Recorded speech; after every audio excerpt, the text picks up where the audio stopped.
Welcome to JH. Today we are diving into the mystery of Belunovar.shop, an online store that claims to be your next fashion destination for high-waist shorts and draped denim. But before you whip out your credit card for that wardrobe refresh, we need to ask if this place is actually legit or just another digital trap. Let's start with their domain registration, which was apparently filed in December 2025. Since they've managed to set up shop in the future, you'd think they'd have better tech. But a brand new site with zero history is usually the first sign of a sinking ship. I guess time travel doesn't come with a built-in reputation. Next up, let's talk about their product images. If they look familiar, that's because they've been shamelessly lifted from other corners of the internet.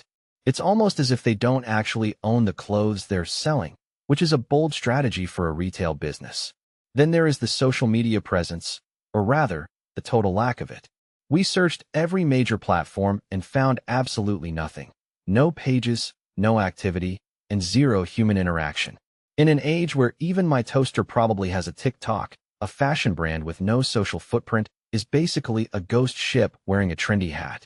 The red flags keep waving when you look at the contact information. While they provide an email and a physical address to look professional, a quick search reveals that the address is just another copy-paste job stolen from the web. It's highly unlikely they are actually operating out of that location, unless they're squatting in someone else's office. To top it all off, we checked for customer reviews on trusted platforms like Trustpilot and found a grand total of 0. There's no feedback, no verified experiences, and absolutely nothing to prove that a single person has ever received a package from them. So, is Belunovar.shop legit?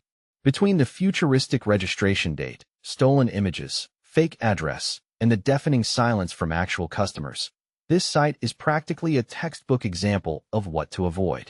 We strongly recommend keeping your money in your pocket and staying far away from this one. Thanks for watching till the end. Don't forget to subscribe for more honest reviews, because apparently, someone has to point out the obvious.